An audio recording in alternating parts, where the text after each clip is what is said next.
Hello students, last week நம்ம business risks பற்றி நம்ம டீட்டெயில்டாக டிஸ்கஸ் பண்ணோம். இப்போ வந்து ஒரு சின்ன பார்ட் மட்டும்தான் இருக்குது இன்சூரன்ஸில். டேர்ம்ஸ் யூஸ்ட் இன் இன்சூரன்ஸ், என்ன மாதிரியான டேர்ம்ஸ் எல்லாம் வந்து அந்த இன்சூரன்ஸ் கம்பெனியில் வந்து யூஸ் பண்ணுவாங்க, எந்த மாதிரியான வார்த்தைகள் வந்து அவங்க யூஸ் பண்ணுவாங்க, அதுக்கு என்ன அர்த்தம் அப்படின்றத வந்து நம்ம பார்க்கலாம். ஃபஸ்ட்டு பார்த்தீங்கன்னா நாமினேஷன். இப்போ நார்மலாக ஒருத்தர் வந்து பாலிசி எடுக்கிறாருன்னு வச்சுக்கோங்க. அவங்க என்ன பண்ணுவாங்க, இப்போ வந்து லைஃப் இன்சூரன்ஸ் பாலிசி எடுக்கிறாங்க, ஓகேவா? அந்த லைஃப் இன்சூரன்ஸ் பாலிசி எடுக்கும்போது அந்த அந்த அப்ளிகேஷன் ஃபார்ம்லேயே வந்து யாரை நீங்கள் நாமினியாக போடுறீங்க அப்படின்னு கேட்பாங்க. அதாவது இவங்களுக்கு அப்புறம் வரக்கூடிய அந்த அமௌண்ட் வந்து யாருக்கு போகணும் அப்படின்னு அவங்க மென்ஷன் பண்ணணும். அந்த பர்சன் தான் வந்து நாமினி அப்படின்னு நம்ம சொல்லுவோம். ஸோ யாரை வந்து நாமினேட் பண்ணுறீங்க அப்படின்னு சொல்கிறது தான் வந்து இந்த நாமினேஷன் அப்படின்ற term. So according to section 39 of the Insurance Act 1938, nomination is the process of appointing or nominating a person or persons by the insured to receive the payment of the policy in the event of death. அதாவது insurance act, insurance சட்டத்தின் படி 1938 அதில் உள்ள பிரிவு 39 படி வந்து nomination is the process. Nomination அப்படின்றது வந்து ஒரு விதமான செயல்முறை. என்ன அப்படின்னு பார்த்தீங்கன்னா, இன்சூரன்ஸ் போடுறாங்க இல்லையா, இன்சூரன்ஸ் பாலிசி ஹோல்டர் கிளைண்ட் இருக்காங்க இல்லையா, அவங்க வந்து யார் தன்னுடைய இறப்புக்கு அப்புறம் யாருக்கு இந்த பாலிசி அமௌண்ட் போகணும் அப்படின்னு சொல்லிட்டு ஒரு பேரை மென்ஷன் பண்ணுவாங்க. இப்போ வந்து அவர் வந்து அவரோட ஒய்ஃப் பேரை கூட மென்ஷன் பண்ணலாம். தன்னுடைய இறப்புக்கு அப்புறம் இந்த பாலிசியில் வர அமௌண்ட் வந்து என் ஒய்ஃப்க்கு போகணும் அப்படின்ட்டு அவர் என்ன பண்ணுவார், நாமினேட் வந்து யாரை பண்ணுவார், அவங்க ஒய்ஃபை வந்து நாமினேட் பண்ணுவாங்க. So the person who is authorised to receive the payment of the policy is called nominee. அதாவது யாருக்கு அந்த இன்சூரன்ஸ் பாலிசி கிளியர் ஆகி வருதோ, அந்த இன்சூரன்ஸ் பாலிசி அமௌண்ட் வந்து யாருக்கு வந்து அந்த அமௌண்ட் போகுதோ அவங்கள தான் நம்ம என்னன்னு சொல்கிறோம், நாமினி அப்படின்னு சொல்கிறோம். If the policy matures by expiry of time, the policy amount is payable to the insured himself and not to the nominee. In case வந்து இப்போ லைஃப் இன்சூரன்ஸ் பாலிசி போட்டிருக்காங்க, அந்த பாலிசி வந்து 20 வருஷம் போட்டிருக்காங்க, அவர் வந்து 20 வருஷம் வரைக்கும் அவருக்கு எந்த ப்ராப்ளம் இல்லை, அவர் நல்லா இருக்கிறாரு அப்படின்னா, ஆனால் 20 வருஷம் அவர் என்ன பண்ணிட்டார், அந்த பாலிசிக்கான ப்ரீமியம் அமௌண்ட்டை அவர் கட்டிட்டாரு. அப்போது அந்த 20 வருஷம் கழித்து என்ன ஆகும், பேமெண்ட் வரும், இன்சூரன்ஸ் வந்து பேமெண்ட் கொடுக்கும் இல்லையா. ஸோ அந்த பேமெண்ட்டை வந்து அவர் உயிரோடு இருக்கும் பட்சத்தில் அந்த கிளைண்ட்டுக்கு தான் அந்த அமௌண்ட் வந்து போகும், அவங்க நாமினேட் பண்ணவங்களுக்கு போகாது. இன்கேஸ் இந்த இன்சூரன்ஸ் பாலிசி வந்து 20 வருஷம் போட்டிருக்காருன்னா, அந்த 20 வருஷத்துக்குள்ளேயே இவர் இறந்துட்டாருன்னா அப்போது அந்த அமௌண்ட் வந்து யாருக்கு போகும், அவர் யாரை நாமினேட் பண்ணியிருந்தாரோ அவங்களுக்கு போகும். 20 வருஷம் கழித்து அவருக்கு எந்த ப்ராப்ளம் இல்லை, நல்லா இருக்கிறாருன்னா அப்போ அந்த அமௌண்ட் வந்து ஸ்ட்ரெயிட்டாக யாருக்கு போயிடும், கிளைண்ட்டுக்கே போயிடும். ஓகேவா? இதுதான் வந்து நாமினேஷன். அடுத்தது பார்த்தீங்கன்னா surrender value. The surrender value is the cash value of the policy which is payable to policy holder if he decides to terminate the contract. அதாவது சரண்டர் வேல்யூ அப்படின்றது வந்து ஒன்றும் கிடையாது. அதாவது அந்த கேஷ் வேல்யூ எவ்வளோ அமௌண்ட் வந்து அந்த பாலிசி, ஓகேவா? ஸோ அவங்க என்ன பண்ணுவாங்க, which is payable to policy holder, அந்த கேஷ் வேல்யூ தான் யாருக்கு கொடுப்பாங்க, பாலிசி ஹோல்டர் யார் வந்து கிளைண்ட்டாக இருக்காங்களோ அவங்களுக்கு கொடுத்துருவாங்க. If he decides to terminate the contract, ஒருவேளை 20 வருஷத்துக்கான ஒரு பாலிசியை வந்து இவர் நடுவுலையே ஒரு 10 வருஷத்துலையோ 15 வருஷத்துலையோ இவர் என்ன பண்ணிடுவார், அதை வந்து எனக்கு வேண்டாம், நான் இதை க்ளோஸ் பண்ணிடுறேன், என்னால் கண்டினியூ பண்ண முடியல, நான் க்ளோஸ் பண்ணிடுறேன் அப்படின்னு சொல்கிற பட்சத்தில் அந்த கேஷ் வேல்யூ வந்து யார்கிட்ட கொடுப்பாங்க அப்படின்னு பார்த்தீங்கன்னா அந்த கிளைண்ட் கிட்ட தான் கொடுப்பாங்க. This surrender value is usually obtained from the paid up value by applying a percentage factor. இந்த சரண்டர் வேல்யூ அப்படின்றது இப்போ 20 வருஷத்துக்கு அவர் முழுசாக அந்த ப்ரீமியம் கட்டியிருந்தாருன்னா அந்த ஃபுல் பேமெண்ட்டும் வந்து அந்த கிளைண்ட்டுக்கு போகும். இன்கேஸ் அந்த 20 வருஷத்துக்கு முன்னாடியே வந்து அவர் வந்து க்ளோஸ் பண்ணணும், எனக்கு வந்து பாலிசி என்னால் வந்து கண்டினியூ பண்ண முடியல, அதனால நான் வந்து இதோட நான் நிறுத்திக்கிறேன் அப்படின்னு ஒரு 10 வருஷத்துலேயே அவர் சொல்கிறாருன்னு வச்சுக்கோங்க. அப்போது அந்த 10 வருஷம் வரைக்கும் அவர் எவ்வளோ ப்ரீமியம் பே பண்ணியிருக்கிறாரோ அது இல்லாமல் அதுக்கு என்ன பண்ணுவாங்க, ஒரு பர்சன்டேஜ் வந்து போடுவாங்க, எவ்வளோ பர்சன்டேஜ் மட்டும் இவங்களுக்கு போகும் அப்படின்ட்டு. ஸோ அந்த பர்சன்டேஜும் இவர் கொடுத்த ப்ரீமியம் இதை கேல்குலேட் பண்ணி அந்த அமௌண்ட்டை தான் வந்து கொடுப்பாங்க. இப்போ 2 லட்சத்துக்கு, இப்போ ஒரு 5 லட்சத்துக்கு அவர் இன்சூரன்ஸ் போட்டிருக்கிறாரு, ஆனால் 20 வருஷத்துக்கு, ஆனால் 10 வருஷத்துலேயே வந்து அவர் முடிக்கிறாரு அப்படின்னும் போது அப்போது அது வரைக்கும் என்ன வேல்யூவோ அவர் கட்டியிருக்கிறாரோ அந்த அமௌண்ட்டு அதோட பர்சன்டேஜ் மட்டும்தான் வந்து கிளைண்ட்டுக்கு போகும். This percentage factor will vary according to a plan of assurance. அதாவது இந்த பர்சன்டேஜ் இருக்கு இல்லையா, அது வந்து ஒவ்வொரு இன்சூரன்ஸ் பிளானுக்கு ஏற்ற மாதிரி மாறி வரும். நிறைய இன்சூரன்ஸ் பிளான்ஸ் இருக்குது, சரிங்களா. ஸோ அந்த இன்சூரன்ஸ் பிளானுக்கு ஏற்ற மாதிரி அந்த பர்சன்டேஜும் என்ன ஆகும், சேஞ்ச் ஆகிட்டே இருக்கும். The original term of the policy and the duration elapsed since the commencement of the policy. அதாவது அந்த ஒரிஜினல் பாலிசியோட அமௌண்ட் என்ன, அதே போல் எந்த காலகட்டம் வரைக்கும் அது வந்து கட்டணும். ஸோ இந்த மாதிரியான விஷயங்கள் எல்லாம் இருக்குல்ல, எப்போ வந்து அந்த பாலிசி வந்து ஆரம்பித்தாங்க, எப்போ வந்து அந்த பாலிசி முடியுது, ஆனால் இவங்க எந்த காலகட்டத்தில் தன்னுடைய பாலிசியை வந்து இவங்க வந்து வேண்டாம் அப்படின்னு சொல்கிறாங்க. ஸோ இது எல்லாத்தையும் பேஸ் பண்ணி தான் ஒரு பர்சன்டேஜ் போட்டு அவங்களுக்கு அமௌண்ட்டை கொடுத்துருவாங்க. அந்த கொடுக்குற அமௌண்ட்டை தான் சரண்டர் வேல்யூன்னு சொல்கிறாங்க. அதாவது ஒரு முழுவதுமாக அந்த பாலிசி அமௌண்ட்டை கட்டாமல் நடுவுலையே வந்து நான் என்னுடைய பாலிசியை வந்து நான் வந்து நிறுத்திக்கிறேன் அப்படின்னு சொல்லிட்டு, நான் கட்டுறதை நிறுத்திடுறேன் அப்படின்னு சொல்லிட்டு ஒரு அமௌண்ட்டை வந்து இன்சூரன்ஸ் கம்பெனி வந்து கொடுக்கும். அதை தான் சரண்டர் வேல்யூ அப்படின்னு சொல்கிறாங்க. The surrender value signifies the amount of premiums paid which is returned to the policyholder at the time of surrendering the policy. அதாவது இந்த சரண்டர் வேல்யூ அப்படின்றது வந்து எதை சொல்லுது அப்படின்னு பார்த்தீங்கன்னா, எவ்வளோ அமௌண்ட் வந்து அவர் ப்ரீமியம் வந்து பே பண்ணியிருக்கிறாரோ அதை வந்து அவங்க என்ன பண்ணுவாங்க, பாலிசி ஹோல்டருக்கு ரிட்டர்ன் பண்ணிடுவாங்க. எப்போ அந்த பாலிசி அவர் வாங்கியிருப்பார் இல்லையா, இப்போ நீங்கள் வந்து ஒரு எல்ஐசி பாலிசி எடுக்கிறீங்க, அந்த பாலிசிக்கு நீங்கள் கட்டுற ப்ரீமியம்க்கு அவங்க என்ன பண்ணுவாங்க, ஒரு பாலிசி மாதிரி ஒரு டாக்குமெண்ட் கொடுத்துருவாங்க. இப்போ அந்த டாக்குமெண்ட்டை நீங்கள் என்ன பண்ணணும், நான் வந்து நடுவுலையே நீங்கள் எனக்கு வேணாம் அப்படின்னும் போது அந்த டாக்குமெண்ட்டை கொண்டு போய் இன்சூரன்ஸ் கம்பெனியில் சரண்டர் பண்ணிடணும். அதை கொடுத்துட்டிங்கன்னா அதுக்கப்புறம் அவங்க பண்ணுற கேல்குலேஷன்ஸ் எல்லாம் பண்ணி உங்களுக்கு எவ்வளோ அமௌண்ட் வரணுமோ அந்த அமௌண்ட்டை கிளைண்ட்டுக்கு கொடுத்துருவாங்க. இதுதான் வந்து சரண்டர் வேல்யூ. அடுத்தது ரீஇன்சூரன்ஸ்.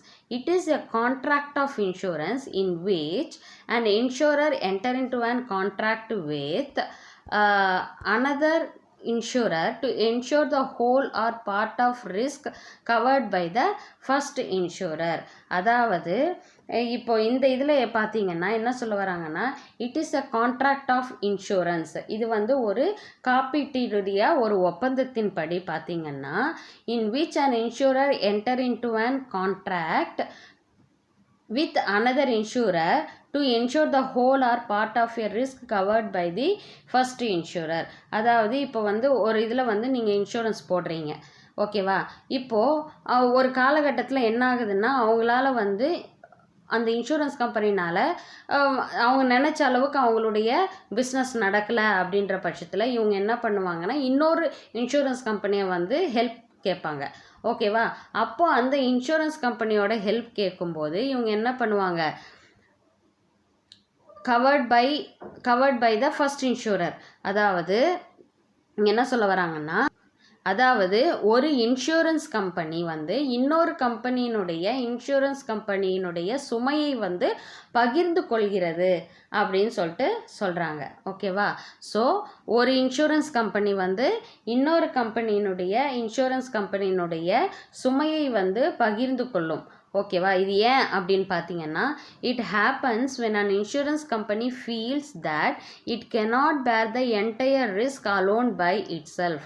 அதாவது இது எப்போ இன்சூரன்ஸ் கம்பெனிக்கு இப்படிப்பட்ட ஒரு சூழ்நிலை வரும் அப்படின்னு பார்த்தீங்கன்னா, எப்போ அதனால் வந்து அந்த கம்பெனினால் வந்து டோட்டல் அமௌண்ட்டை வந்து கொடுக்க முடியாத ஒரு சூழ்நிலை அந்த இன்சூரன்ஸ் கம்பெனிக்கு வரும்போது அப்போ இன்னொரு இன்சூரன்ஸ் கம்பெனியோட ஹெல்ப்பை வந்து தேடுவாங்க, ஓகேவா. இன்னொரு இன்சூரன்ஸ் கம்பெனியுடைய ஹெல்ப் கேட்டு அவங்க வந்து என்ன பண்ணுவாங்க, இவங்களுடைய சுமையை வந்து பகிர்ந்து கொள்வாங்க. In such case it transfers a part of the risk to other insurance company. So அந்த மாதிரி சமயத்தில் என்ன பண்ணுவாங்கன்னா, இப்போ வந்து நான் ஒரு எக்ஸாம்பிளுக்கு சொல்கிறேன். இப்போ ஒரு 10 lakhs அப்படின்னா, இப்போ 10 lakhs அந்த இன்சூரன்ஸ் கம்பெனினால் கொடுக்க முடியல, பேர் பண்ண முடியல அப்படின்ற பட்சத்தில் வந்து அப்போது இதிலிருந்து ஒரு பாதி இது அமௌண்ட்டை வந்து இன்னொரு இன்சூரன்ஸ் கம்பெனிக்கு என்ன பண்ணிவிடுவாங்க, ட்ரான்ஸ்ஃபர் பண்ணிடுவாங்க, அந்த இன்சூரன்ஸ் ஹோல்டர்ஸை ட்ரான்ஸ்ஃபர் பண்ணிடுவாங்க. ஸோ இந்த மாதிரி ஏதாவது ஒரு இடர்காலத்தில் வந்து இன்சூரன்ஸ் கம்பெனியே என்ன பண்ணும், இன்னொரு இன்சூரன்ஸ் கம்பெனியினுடைய ஹெல்ப்பை வந்து நோக்கும். அதை தான் வந்து என்ன சொல்கிறாங்க, ரீஇன்சூரன்ஸ். இன்சூரன்ஸ் பண்ணதே மறுபடியும் ரீஇன்சூர் பண்ணுறது, இது வந்து இன்சூரன்ஸ் அப்படின்னு சொல்கிறாங்க. அடுத்தது double insurance. when more than one insurance policy is taken to cover the same subject matter, that is risk, then it is known as double insurance. இப்போ நம்ம ஆல்ரெடி நம்ம பார்த்தோம், ஒரே ப்ராப்பர்ட்டிக்கு வந்து நிறைய இன்சூரன்ஸ் கம்பெனியில் அவங்க என்ன பண்ணியிருப்பாங்க, இன்சூரன்ஸ் போட்டிருப்பாங்க இல்லையா. ஸோ அதுதான் ஒரே சப்ஜெக்ட் மேட்டருக்கு வந்து மோர் தேன் ஒன் இன்சூரன்ஸ் பாலிசி எடுத்திருந்தாங்கன்னா அதை தான் என்னன்னு சொல்கிறாங்க, டபுள் இன்சூரன்ஸ் அப்படின்னு சொல்கிறாங்க. ஸோ டேர்ம்ஸ் வந்து இன்சூரன்ஸ் கம்பெனியில் வந்து யூஸ் பண்ணுற டேர்ம்ஸ் எல்லாம் பார்த்தீங்கன்னா நாமினேஷன். அப்போ உங்களுக்கு தெரிஞ்சிருக்கணும், அப்போது யாருடைய பெயர் வந்து பாலிசி ஹோல்டர் இல்லாமல், கிளையண்ட் இல்லாமல், அவர் வந்து அவருக்கு அடுத்து யாருக்கு அந்த பணம் போகணுமோ அவங்களுடைய பேரை தான் வந்து நாமினின்னு சொல்லுவோம். அவங்கள தான் நம்ம என்ன பண்ணுறோம், நாமினேட் பண்ணுறோம், பெயரை குறிப்பிடுதல். அதே போல் சரண்டர் வேல்யூ பார்த்தீங்கன்னா ஒரு குறிப்பிட்ட காலத்துக்குள்ளேயே இன்சூரன்ஸை வந்து நீங்கள் க்ளோஸ் பண்ணுறீங்க அப்படின்னும் போது கால்குலேட் பண்ணி ஒரு பர்சன்டேஜ் கால்குலேட் பண்ணி கொடுக்கக்கூடிய அமௌண்ட்டு தான் வந்து சரண்டர் வேல்யூ. ரீஇன்சூரன்ஸ் அப்படின்னா ஒரு இன்சூரன்ஸ் கம்பெனியை வந்து தன்னுடைய ரிஸ்க்கை வந்து பேர் பண்ண முடியாமல் இன்னொரு இன்சூரன்ஸ் கம்பெனியை சார்ந்து இருக்கும். ஸோ அதை தான் வந்து இவங்க என்ன பண்ணுவாங்க, அப்போ இங்கே இருக்கிற இன்சூரன்ஸை வந்து அங்கே ட்ரான்ஸ்ஃபர் பண்ணுவாங்க. இதுதான் ரீஇன்சூரன்ஸ். டபுள் இன்சூரன்ஸ் அப்படின்றது வந்து ஒரே சப்ஜெக்ட் மேட்டருக்கு 2-3 இன்சூரன்ஸ் எடுக்கிறது, அதை தான் வந்து என்ன சொல்கிறாங்க, டபுள் இன்சூரன்ஸ் அப்படின்னு சொல்கிறாங்க. ஸோ இது வந்து உங்களுக்கு கிளியராக புரிஞ்சிருக்கும்னு நான் நினைக்கிறேன். பிஸ்னஸ் ரிஸ்க் நம்ம வந்து ஆல்ரெடி நம்ம லாஸ்ட் வீடியோவில் நம்ம பார்த்தோம். அடுத்தது நம்ம பார்க்குறது என்னன்னு பார்த்தீங்கன்னா insurance regulatory development authority of India. Okay, இப்போ வந்து நம்ம வந்து ஒரு பேங்க்குன்னு எடுத்துக்கோங்க. பேங்க்குன்னு எடுக்கும்போது இருக்கிற எல்லா கமர்ஷியல் பேங்க்ஸுக்கும் ஒரு ஹெட்டாக யார் இருக்காங்க, ஆர்பிஐ இல்லையா, ரிசர்வ் பேங்க் ஆஃப் இந்தியா. அதுபோல் இன்சூரன்ஸ் கம்பெனிஸ்க்கு எல்லாத்துக்குமே அதற்கு தலைமையாக இருக்கிறது எது அப்படின்னு பார்த்தீங்கன்னா insurance regulatory development authority of India. புரியுதுங்களா? So insurance regulatory development and authority of India is the statutory independent and apex body that governs, regulates and supervises the insurance industry in India. So இந்த நிறுவனம் தான் வந்து என்ன இந்த organisation தான் என்ன பண்ணுது, ஹோல் இந்தியாவில் இருக்கக்கூடிய இன்சூரன்ஸ் கம்பெனியை வந்து அதுதான் வந்து என்ன, அவங்க தான் வந்து சட்டப்பூர்வமாகவும் அதே போல் அவங்களை நடைமுறைப்படுத்துறதும் தனித்து இயங்கக்கூடிய ஒரு நிறுவனம் தான் வந்து ஐஆர்டிஏஐ. இவங்களுடைய வேலை என்னன்னு பார்த்தீங்கன்னா மற்ற இன்சூரன்ஸ் கம்பெனிஸை வந்து நிர்வகிக்கிறது, அதே போல் மேற்பார்வையிடுவது, ஒழுங்குபடுத்துறது. ஸோ இந்த வேலையெல்லாம் யார் செய்கிறாங்கன்னா ஐஆர்டிஏஐ தான் வந்து செய்கிறாங்க. It was continued in the year 2000 constituted in the year 2000 by Parliament of India Act called RDAI Act 1999. அதாவது எப்போ இந்த இது தொடங்கப்பட்டது அப்படின்னு பார்த்தீங்கன்னா 2000 வருஷத்தில் வந்து பார்லிமெண்ட்டில் வந்து உருவாக்கப்பட்டது. Presently IRDA head quarters is in Hyderabad. இதோடைய ஹெட் குவார்ட்டர்ஸ் தலைமையகம் எங்கே இருக்குது அப்படின்னு பார்த்தீங்கன்னா ஹைதராபாத்தில் தான் இருக்குது அப்படின்னு சொல்கிறாங்க. அடுத்தது organisational setup of IRDAI. Okay, இந்த ஐஆர்டிஏஐ வந்து ஹோல் இன்சூரன்ஸ் கம்பெனிஸையே வந்து என்ன பண்ணுது, மேனேஜ் பண்ணுது இல்லையா. ஸோ அங்கே இருக்கக்கூடிய ஆர்கனைசேஷனல் செட்டப் இருக்கும், எப்படி இருக்கும், அந்த நிறுவனத்தில் இருக்கக்கூடிய ஆட்கள் அந்த அமைப்பு வந்து எப்படி இருக்கும் அப்படின்றத பார்க்கலாம். ஃபஸ்ட்டு வந்து IRDA is a 10 member body consist of, அதாவது 10 உயர் தலைமை அதிகாரிகள் வந்து இருப்பாங்க. அவங்க யாருன்னு பார்த்தீங்கன்னா 1 சேர்மேன், ஓகேவா, அதில் ஒரு சேர்மேன் இருப்பார். அவர் வந்து ஃபார் 5 years, அவருடைய பதவி காலம் 5 வருஷம். அதே போல் அவருடைய வயசு எது வரைக்கும் இருக்கலாம், 60 வயசு வரைக்கும் இருக்கலாம். அடுத்தது பார்த்திங்கன்னா ஃபஸ்ட்டு சேர்மேன், ரெண்டாவது 5 ஹோல் டைம் மெம்பர்ஸ், முழுக்க அந்த ஆர்கனைசேஷன்லேயே வேலை செய்யக்கூடிய ஒரு உயர் அதிகாரிகள் வந்து ஒரு 5 பேர். அவங்க வந்து யாருன்னு பார்த்தீங்கன்னா நாட் 5 years, அவங்களுக்கு வந்து 5 வருஷம் கிடையாது. அண்டு மேக்ஸிமம் அவங்களுடைய ஏஜ் வந்து எவ்வளோ வரைக்கும் இருக்கலாம், 62 வரைக்கும் இருக்கலாம் அப்படின்னு சொல்கிறாங்க.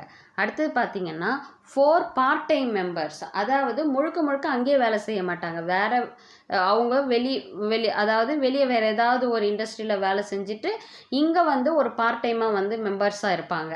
ஓகேவா, வேறு ஏதாவது பிஸ்னஸ் பண்ணுவாங்க, இங்கே வந்து பார்ட் டைம் மெம்பர்ஸாக இருப்பாங்க. அதில் வந்து 4 பேர். பட் அவங்க என்ன, நாட் மோர் தேன் 5 இயர்ஸ், அவங்களுக்கு வந்து 5 வருஷத்துக்கு மேலே கிடையவே கிடையாது.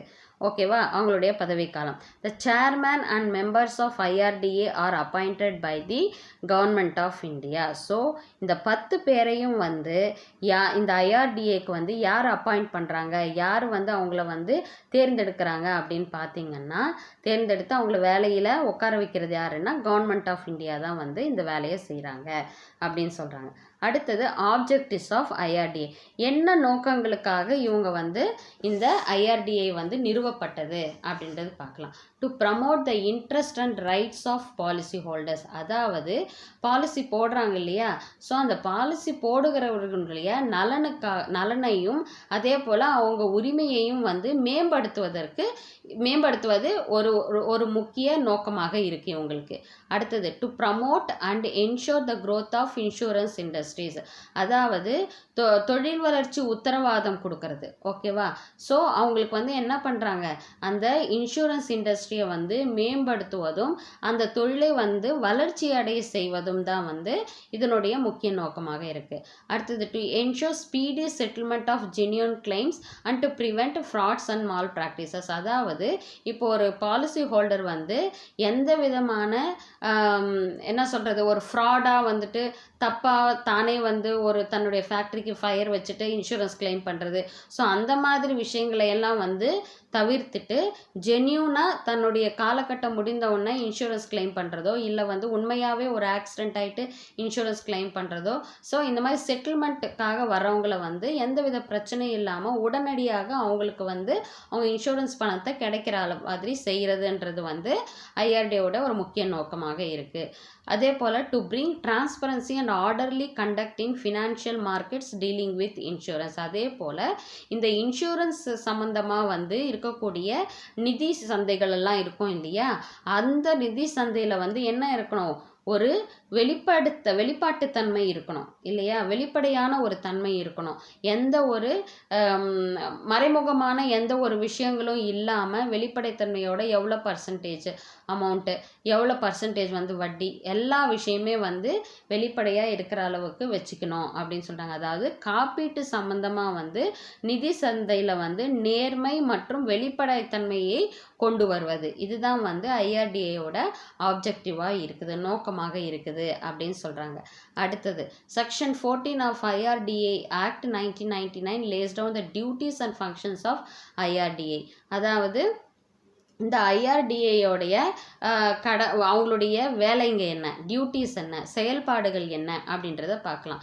It issues the registration certificates to insurance companies and regulates them, அதாவது இப்போ ஒரு இன்சூரன்ஸ் கம்பெனி ஒருத்தவங்க எடுத்து நடத்துகிறாங்க அப்படின்னா அதுக்கான இவங்க வந்து என்ன பண்ணணும், IRDAல ரெஜிஸ்டர் பண்ணணும். ஓகேவா, ஸோ அந்த ரெஜிஸ்ட்ரேஷன் சர்டிஃபிகேட்டை இவங்க தான் இஷ்யூ பண்ணுவாங்க. அதே போல் அவங்களுடைய ஒவ்வொரு செயல்பாடுகளையும் வந்து இவங்க தான் வந்து கவனிச்சிட்டு இருப்பாங்க. It provides licence to insurance to intermediaries such as agents and brokers after specifying the required qualifications and set norms code of conduct for them. அதே போல் இப்போ இன்சூரன்ஸ் கம்பெனிஸில் நிறைய பேர் வந்து என்ன பண்ணுறாங்க, ஒரு ஏஜெண்ட்டாக செயல்படுறாங்க. இப்போ நிறைய பேர்னா நான் இன்சூரன்ஸ் ஏஜெண்ட்டாக இருக்கேன், நீங்கள் என் கையில் இன்சூரன்ஸ் போடுங்க அப்படின்னு சொல்லிட்டு நிறைய பேர் நம்ம ரிலேஷன் சைட்லேயே கூட நம்ம நிறைய பேர் பார்த்துருப்போம், ஃப்ரெண்ட்ஸ் நிறைய பேர் கூட இருப்பாங்க, நான் இன்சூரன்ஸ் ஏஜெண்ட்டாக இருக்கேன், என்கிட்ட நீங்கள் பாலிசி போடுங்க அப்படின்னு சொல்லிட்டு சொல்லுவாங்க.